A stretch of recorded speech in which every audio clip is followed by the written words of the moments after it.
Good evening, it's Monday, the 2nd of February. I'm Rebecca Abel. And I'm Tolu Akinwale. You're watching CBJ News.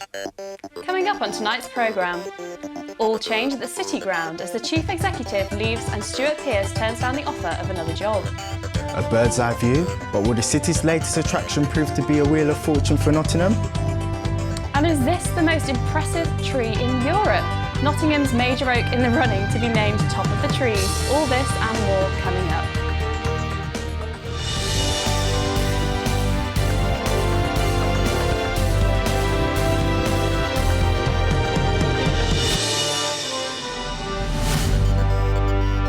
But first, today's top story. There are reports that former Nottingham Forest manager Stuart Pearce has turned down the offer to become the new director of football.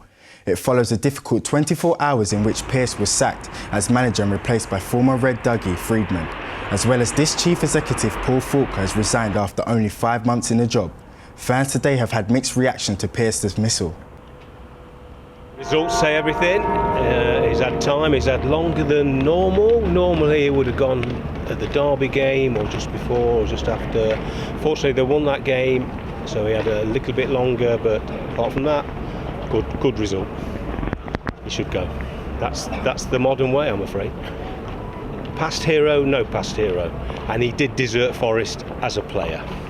He's never been sacked. I don't think that man, Dougie Friedman, is the right man for the job. He should have given Stuart Pearce a bit longer time. Because, I mean, after Billy Davis left, he got a lot on, putting the club right and everything, but they should never have sacked him. They didn't play. I don't think the players like to play for him, I don't think. I mean, after Derby match, I thought it was the whole, and then you come and lose to Millwall. Rubbish. It's a bad disgrace actually. I think he's the best manager since the Derby manager, Billy Davison. He played well for me, done well, he did a service to the country and also to his team as well at the same time. And I think it's a really bad shock that he's had to leave us. Well, I'm particularly not happy about it because for the football club I think it's best to have some stability and to stick by a manager, and nowadays you're not giving them enough time, so I'm not really happy about it. Gutted really, but he weren't really the right man for the job, were he? So, but apart from, I mean, he was a brilliant footballer at Nottingham, but really he weren't the right man for the job. They need to get someone with a bit more experience, really, and unfortunately he weren't the man. So. And my opinion is, as a Leicester fan, they should have kept him till the end of the season. Yeah.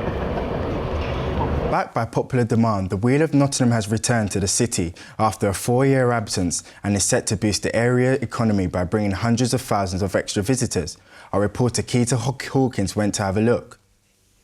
Nottingham for as far as the eye can see. The Big Wheel's vantage point reaches the heavens as it stretches up to the equivalent of 2 double-decker buses, providing unparalleled 360-degree views of the city and beyond. We're up 60 metres high here on the Nottingham Wheel. This installation will be here for the next 2 weeks in Old Market Square, so if you're looking for the best view of Nottingham, this is certainly the place to come.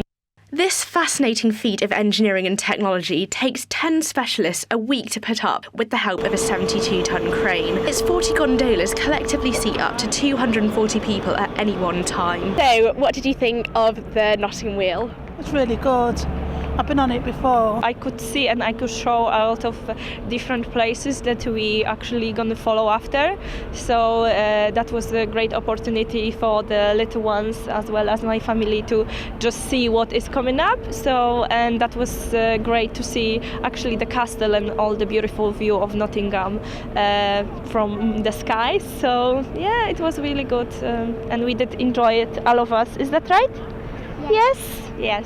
When the wheel was last erected in 2011, it attracted in 180,000 extra visitors, and local businesses in the area are set to benefit from all the extra business generated. When we first came here, we didn't think many people came down the alleyway, but because of the market square and obviously the wheel, more people should hopefully come up, so have a positive impact on us. If it's like a weekend when the children are off school, I said I will have a bit more of an effect because you'll probably bring grandkids or your children to it. But if you, like I say, if you've been on it before, would you bring them again? The Wheel of Nottingham is open until the 22nd of February. Keita Hawkins, CBJ News. More than 13,000 illegal cigarettes have been seized in Nottinghamshire. 6 premises in Mansfield and Arnold were raided by Nottinghamshire's County Council's trading standards in the crackdown last year. Billions of pounds was lost in tax last year because of the illicit trades, as Lydia Mazem reports. More than 1 in 4 people in Nottingham smoke, and it's now thought that 9% of all cigarettes and 36% of all rolling tobacco in the UK is illicit. Nottinghamshire County Council's Trading Standards has joined a national operation to crack down on the amount of illegal tobacco being sold. The council has just released figures of 6 raids in Mansfield and Asheville in August, where they managed to seize over 13,000 counterfeit cigarettes and over £6,000 worth of tobacco. After a number of intelligence reports we'd received, we carried out a series of raids, including using search dogs, on premises that we thought were selling illegal tobacco. Some people will sell them out of a bag in a pub, some people are selling them in legitimate shops, others are selling them from houses on estates. The seizures led to a loss of an alcohol licence, fines and a community punishment order for those selling the illegal products. But what does it mean for businesses selling cigarettes legally? As far as retail goes, obviously it's really important to us because we don't want to lose the sales. The kids are getting cigarettes a lot cheaper elsewhere, illegal ones, so it's important to us. Displaying tobacco products in shops will become illegal as of this year. Some believe that this may encourage people to search for cigarettes elsewhere, as they are less visible in shops. You'll see these popping up now across all stores. They used to be in the supermarkets first, and now they're rolling it out to the smaller branches like us, and that's law from April the 5th this year. So having these up may possibly have an effect on our cigarette sales, because this has to come off, have to take that away, because you're not allowed to show any cigarette products. So the counterfeits may damage tobacco sellers' businesses, but what are the other dangers of illegal sales? The cheap price of the tobacco undermines the government's public health messages, because if they're that easy to get hold of, then they're not priced out of reach. There's also the issue that children might be able to get a hold of them as well, but they don't have the same safety mechanisms in the cigarettes, so they can just keep burning. They don't burn themselves out. And there's also the money that's lost to in tax revenue. It's about £1.6 billion a year. Although the council have begun to crack down on the issue, counterfeit cigarettes still remain a large problem in the UK. Lizzie Madden, CBJ News. An art workshop for vulnerable adults is being held today in collaboration with the charity Framework. The workshop aims to provide an outlet for those who are homeless and helpless across the community by proving that art is for everyone. Cara May Cole reports. Here we are today in front of Framework Charity. This is where the art workshop will be taking place to help the vulnerable across the city get creative and find inspiration through drawing. Here provides a safe haven for those who seek help from Framework Charity, suffering with a number of problems from homelessness to health. The idea behind the workshop comes from local artist Chris Smith, who explains the power of art as an outlet. With my mark making, but also stopping people from being so scared to interact with art and thinking what they're doing is wrong, when they should just be free to express themselves and do whatever they want. Getting involved in the craft sessions means getting into tap with your emotions. Those attending the session are encouraged to get any anger, frustration or stress they feel onto paper. Framework also collaborates with Work with Nature, an extension of the charity who help vulnerable and isolated people express themselves. Organiser Jonathan Barry feels as though these types of workshops help people towards more independent lives. Gets people outdoors, it's very sociable, friendly, relaxed. There's a focus on the art, which helps people to focus on something different to their problems and takes them away from their sort of everyday troubles. To some, these may just be simple lines of paper on a page, but to the people here today, it provides an outlet. Cara May Cole, CBJ News. The major oak in Nottinghamshire is in the running of the name to best tree in Europe.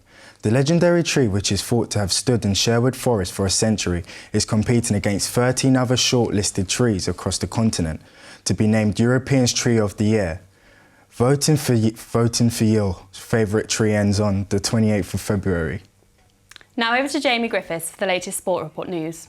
Thank you, Rebecca. Well, Notts County have had a quiet day compared to their neighbours, but they will be heading back to the drawing board after Saturday's 3-0 defeat against Oldham Athletic. The Magpies have only won once in their last 5 games and will want to turn that around when they play 5th place Chesterfield this weekend. Mansfield Town have recalled Rakesh Bingham from Hartlepool United. The young striker was meant to stay with Hartlepool until the end of the season, but the Stags, who are struggling in the league, have ended his loan spell early. And the Nottingham Panthers returned to winning ways over the weekend, beating the Belfast Giants twice, with a 4-3 win on Saturday and a 1-0 victory last night. That's all for the sport. Back to Rebecca and Toulouse in the studio. Thank you very much, Jamie. Now it's over to Sam with all the latest weather updates. Well, it's been a chilly day here in Nottingham and temperatures will drop to freezing points later on tonight. The Met Office have issued a warning for snow and ice, so do wrap up warm and be aware of the conditions if you're driving. Looking ahead to tomorrow, it will still be very cold with widespread frost and icy patches during the morning. Scattered showers and sunny spells will take you on through the remainder of the afternoon, with temperatures reaching highs of 3 degrees Celsius. That's all from me. Back to Rebecca and Toulouse. Well, that's the latest. We'll be back to you next week to bring you all the latest updates from Nottingham. Thanks for watching. Thank you very much. Goodbye from us and have a great weekend.